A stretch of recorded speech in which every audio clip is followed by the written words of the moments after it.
आज की वीडियो बहुत ही इंस्पिरेशनल होने वाली है क्योंकि आज हम बात करने वाले हैं कि सपनों में कितनी जान होती है। लेकिन उसके पहले आप सभी की वजह से 10,000 सब्सक्राइबर्स हुए हैं, उसके लिए आप सभी का बहुत बहुत धन्यवाद। आप लोगों के लिए मैंने एक गिव अवे प्लान किया है। कुछ नहीं करना है आपको, आप मेरे इंस्टाग्राम पे आके, ऑटो इन्फोटेक नाम है हैंडल का, आप वहाँ पे आके मुझे पर्सनली मैसेज करके ये बता सकते हैं कि आपको ऑटो इन्फोटेक क्यों अच्छा लगता है और आपने उसे क्यों सब्सक्राइब कर रखा है। या फिर आप मेरे इस वीडियो के कमेंट में भी कमेंट कर सकते हैं। मैं टॉप 3 बेस्ट कमेंट्स को अपनी तरफ से कुछ ना कुछ गिफ्ट हैम्पर भेजूंगा। जब आप सिलेक्ट होंगे आपको पता चल जाएगा और बाकी की डिटेल्स आपको मैं बाद में इंस्टाग्राम में चैट के थ्रू बता दूंगा। आपके सपनों में कितनी जान है, आज इस वीडियो के माध्यम से मैं आपको बताऊंगा। ये बात है एक कंपनी की, और उस कंपनी के बारे में क्योंकि मेरे 10,000 सब्सक्राइबर पूरे करने में उस ब्रांड की कार का बहुत बड़ा रोल है। अगर आप पहले से जुड़े हुए हैं मेरे साथ तो शायद आप समझ भी गए हों मैं किस ब्रांड की बात कर रहा हूँ। नमस्कार देवियों और सज्जनों, मैं हूं अजय मिश्रा और आप देख रहे हैं आपका अपना यूट्यूब चैनल ऑटो इन्फोटेक। बिना देरी के वीडियो को शुरू करते हैं, लेट्स गो।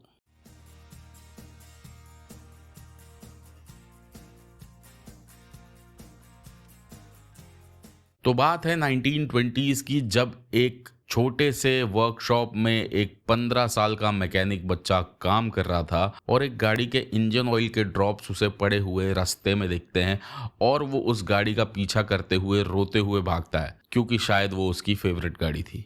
फिर द्वितीय विश्व युद्ध खत्म होने के बाद लगभग सन 1945-46 के आसपास उसने अपने ही ब्रांड की एक बाइसिकल लॉन्च की जिसमें उसने एक छोटा सा इंजन लगाया और उसे नाम दिया होंडा टाइप ए।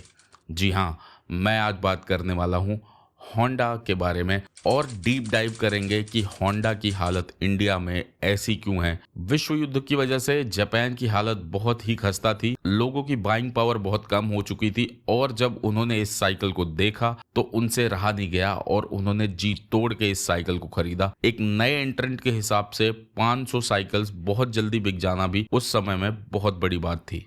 उसके बाद होंडा ने लॉन्च की होंडा डी ड्रीम, जो उनकी पहली शानदार बाइक थी, और उसके बाद एक मोपेड लॉन्च की जिसका नाम था सुपर कब। उसके बाद सन 1972 में लॉन्च हुआ आइकॉनिक नाम जिसको हम लोग होंडा सिविक के नाम से जानते हैं, जो कि सीवीसीसी इंजन के साथ आता था। अब क्योंकि सोइचिरो होंडा इस ब्रांड के फाउंडर थे तो ब्रांड का नाम पड़ा होंडा। लेकिन एक इंसान जिसने इस ब्रांड को ब्रांड बनाया उसे हम नहीं भुला सकते, जिसका नाम है ताकियो फुजिसवा। अब बात करते हैं होंडा के इंडिया में डेब्यू की। हीरो के साथ कोलैबोरेट करके हीरो होंडा का बहुत ही अच्छा खासा नाम हो चुका था इंडियन मार्केट में।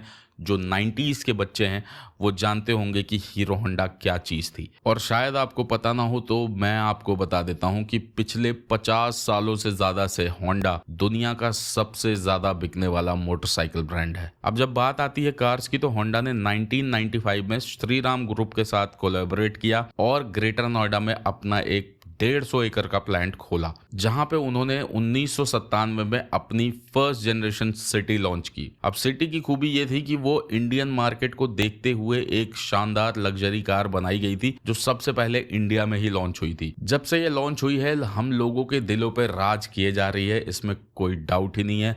होंडा सिटी की 5वीं जनरेशन अभी सेल्स पे है और इसके इंजन की रिलायबिलिटी, इसकी फिट फिनिश, इसकी आफ्टर सेल सर्विस और रीसेल वैल्यूज की वजह से इसने अपने सेगमेंट में अपना सिक्का जमा रखा है। फिर होंडा ने लॉन्च की अपनी फेमस होंडा एकॉर्ड सन 2000 में। ये एक D2 सेगमेंट की सेडान थी, लगभग 5 मीटर लंबी एक कार थी। लेकिन सन 2017 में होंडा को इंडिया से इसे भी डिसकंटिन्यू करना पड़ा क्योंकि तब तक एसयूवीज का, sub compact SUVs, compact SUVs का मार्केट जो है वो बहुत ही तेजी से बढ़ रहा था और लोग D2 सेगमेंट की सेडान की बात करूं तो ऑडी, मर्सिडीज और BMW की तरफ ज्यादा जाने लगे थे क्योंकि इंडिया की बाइंग पावर जो है काफी अच्छी हो चुकी थी और साथ ही साथ लोन फैसिलिटीज भी आसान हो गई थी। फिर होंडा ने लॉन्च की अपनी प्रीमियम एसयूवी CR-V 2003 में, जो कि 2020 आते आते फिर से एक बार डिसकंटिन्यू हो गई। फिर सन 2006 में आई होंडा सिविक। ये एक C सेगमेंट सेडान थी और मैं सच आपको बता रहा हूँ, जितना नज़दीक से मैंने इसे देखा है मैं दावे से कह सकता हूँ कि उस समय इस तरह की कोई भी सेडान मार्केट में अवेलेबल नहीं थी। ये सेडान अपने सेगमेंट का एक बेंचमार्क थी। आज भी अगर मैं सिविक की बात करता हूं तो लोग मेरे से कहते हैं कि अगर वो पुरानी वाली सिविक फिर से एक बार आ जाए तो शायद हम उसे ले लेंगे। कुछ तो बात थी इस आइकॉनिक ब्रांड में जो सन 1972 से लॉन्च होने के बाद अब तक कंटिन्यूअसली बिक रहा है। हाँ, इंडिया में नहीं लेकिन नॉर्थ अमेरिका में ये नाम काफी ज्यादा फेमस है। ये अपने समय से आगे थी। इसका एक उदाहरण मैं आपको दे देता हूं कि होंडा ने सन 2007 में सिविक हाइब्रिड लॉन्च की थी जो कि नॉर्मल सिविक से 2-3 लाख रुपए महंगी थी और तब लोगों को हाइब्रिड का इतना पता नहीं था। उसके बाद 2020 आते आते इस कार को भी डिसकंटिन्यू करना पड़ा, जबकि 2019 में ही होंडा इंडिया इसका फेसलिफ्ट लेके आई थी। कारण बहुत ही सिंपल था कि एसयूवीज का मार्केट जो है वो अपने तूल पर था और सेडान्स को कोई पूछना नहीं चाहता था। 2009 में होंडा ने फिर से लॉन्च की होंडा की premium hatchback jazz. Practicality, space, cabin space, boot space के मामले में इस कार का कोई जवाब नहीं था। ये कार अपने सेगमेंट की पहली कार थी जिसने सनरूफ भी ऑफर की थी, लेकिन उसके बाद भी क्योंकि इसमें फीचर्स की कमी थी, थोड़ा कमजोर इंजन था, डीजल होंडा ने बंद कर दिया, तो अल्टीमेटली होंडा को जैज को 2023 में डिसकंटिन्यू करना पड़ा। होंडा के इंजन्स का हम सबको पता है, परफॉर्मेंस और रिलायबिलिटी का मिश्रण होते हैं इनके इंजन्स। सन 2009 में जब मैंने होंडा सिटी के रियर विंडशील्ड पे E10 का बैच देखा था तो मैं समझ नहीं पाता था कि ये E10 क्या होता है। आज जब E10 पेट्रोल इंडियन गवर्नमेंट ने लॉन्च किया है तब मुझे समझ आ रहा है कि वो E10 क्या हुआ करता था। वो E10 था इथेनॉल 10% कंप्लायंट। मतलब 2009 में होंडा के इंजन्स 2022-23 की इंडिया की कार्स की टक्कर ले सकते थे, और ये फिर से बताता है कि होंडा के इंजन्स अपने समय से हमेशा आगे थे। अब बात करते हैं दिक्कतों की कि 2010 के दशक में जो कार 7% मार्केट शेयर के साथ तीसरी चौथी सबसे बड़ी कार कंपनी थी इंडिया में, वो अब 3% मार्केट शेयर के साथ पिछड़ती क्यों जा रही है। एक समस्या जो होंडा की कार्स जैसे jazz, Brio, BRV, WRV, Mobilio के साथ हमेशा रही है कि ये कभी फर्स्ट मूवर्स नहीं हुए। जहां वैगनार, स्विफ्ट, सेंट्रो, i10 को लॉन्च हुए 10-10 साल हो गए थे, होंडा को ब्रियो लॉन्च करने में बहुत ज़्यादा समय लगा। सिर्फ यही नहीं, जब अर्टिगा ने अपना अच्छा खासा मार्केट 7 सीटर में बना लिया था तो होंडा की मोबिलियो के बारे में किसी को पता ही नहीं था। WRV भी तब लॉन्च हुई जब इकोस्पोर्ट, ब्रेजा, वेन्यू मार्केट में अपनी धाक और शेयर जमा चुके थे। देखिए, सबसे अच्छा एग्जाम्पल होता है कि आप किसी लूप होल में जाके हिट करें और जनता को अपनी तरफ खींचें। उदाहरण के लिए जियो। देखिए, एयरटेल, वोडाफोन, आइडिया की अर्ली 2010s में तूती बोलती थी, इन्हीं का कस्टमर बेस था पूरे देश में।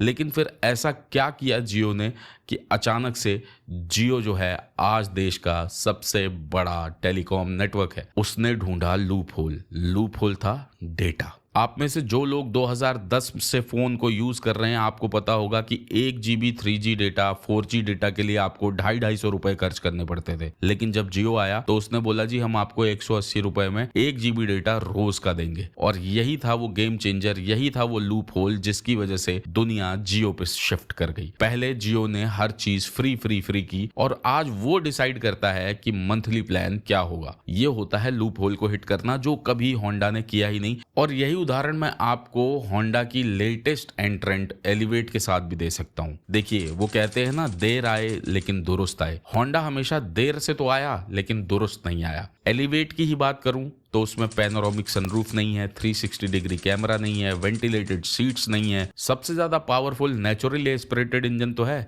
लेकिन टर्बोचार्ज पेट्रोल इंजन नहीं है। और फिर डीजल तो होंडा ने मना ही कर दिया था कि हम बनाएंगे नहीं। इनकी गाड़ियों में इन फीचर्स का ना होना तब माना जा सकता है जब इनके पास ये टेक्नोलॉजी ना हो। होंडा के पास हाइब्रिड पावर ट्रेन हमेशा से थी, होंडा के पास टर्बो पेट्रोल इंजन हमेशा से है, वेंटिलेटेड सीट्स, 360 डिग्री कैमरा, इतनी बड़ी चीजें नहीं है जो आप अपनी कार्स में दे नहीं सकते। हाँ, मैं ये भी मानता हूं कि ये फीचर्स कहीं से भी प्रैक्टिकल ना हो, भले ही आप इन्हें कभी यूज ना करें।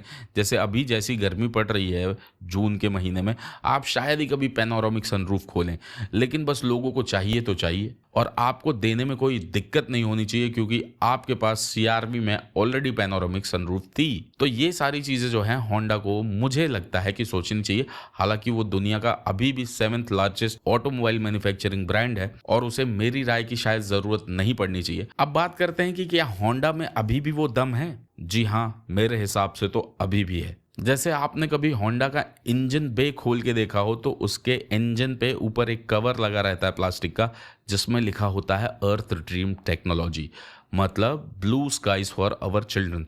ये इनकी एनवायरनमेंट की टैगलाइन है, जिसमें ये कहना चाहते हैं कि हम पॉल्यूशन को हमेशा नीचे से नीचा रखेंगे, जिससे हमारे बच्चों को भी नीला आसमान दिखाई दे, ना कि धूल और प्रदूषण की वजह से काला आसमान। उसके साथ साथ मैं पिछले 15 सालों से नोएडा रह रहा हूँ और मैं ऑटोमोबाइल सेक्टर से ही जुड़ा हुआ हूँ, तो मैंने देखा है कि होंडा अपने हेल्थ कैंप हमेशा लगाया करता था, जिससे कि लोगों की वो मदद कर सके। उनकी एक टैगलाइन जो उनके ही एम्प्लॉय ने मुझे एक दिन सुनाई थी, वो मैं आपको सुनाता हूँ। Honda wants to be a company that society wants to exist. मतलब कि होंडा एक ऐसी कंपनी बनना चाहती है जिसे समाज चाहता है कि वो उनके बीच रहे। बात करूं अगले पॉइंट की, तो प्रैक्टिकल कार्स की अगर बात करें तो इनका मुकाबला शायद कहीं नहीं है। मैन मैक्सिमम मशीन मिनिमम का इनका फॉर्मूला जो है, इनकी हर कार में आपको देखने को मिल जाएगा। केबिन स्पेस हो या बूट स्पेस हो, होंडा की कार में कम होना नामुमकिन है। मतलब इंसान को जो प्रैक्टिकली जो रोज़मर्रा की ज़िंदगी में चीज़ें चाहिए, जो फीचर्स चाहिए, जैसे खुलापन चाहिए बैठने के लिए, सामान रखने के लिए ज़्यादा स्पेस चाहिए, वो हमेशा आपको इनकी कार्स में देखने को मिल जाएगा। अगली बात कि होंडा हमेशा अपने एथिक्स पे चलता है। शायद यही कारण है कि सोइचिरो होंडा सान ने जाने के बाद अपनी कंपनी को एक ट्रस्ट में बदल दिया, जहां बोर्ड ऑफ डायरेक्टर्स कंपनी के वेलफेयर के लिए डिसीजंस लेते हैं। नहीं तो वो भी चाहते तो अपनी कंपनी को अपने बच्चों के नाम करके चले जाते, जो कि कहीं से किसी को गलत भी नहीं लगता।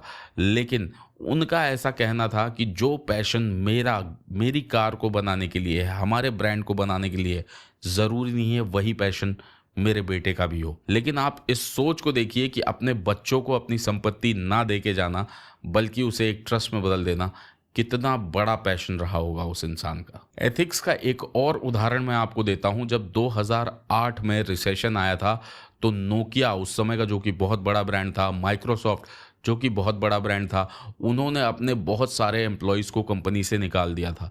लेकिन होंडा एक ऐसी कंपनी थी जिसने F1 रेस और मोटो जीपी में 2008 से लेके 2015 तक हिस्सा नहीं लिया, जिससे कि वो उस खर्चे से अपने एम्प्लॉयज़ को सैलरी दे सकें। और आखिर में जब 2020 में ये अपने ग्रेटर नोएडा प्लांट को शट डाउन कर रहे थे, तो इन्होंने एक्सपीरियंस और एज के हिसाब से लोगों को VRS अमाउंट दिया था, जिसमें ऑफिसर्स भी शामिल थे। चाहते तो 2 महीने का नोटिस देके ऑफिसर्स को तो निकाल ही सकते थे और अपने करोड़ों रुपए बचा सकते थे। लेकिन इन्होंने ऑफिसर्स से लेके परमानेंट एम्प्लॉयज सबको VRS अमाउंट दिया, जो कि कहीं 15 लाख से लेके 1.5 करोड़ तक था।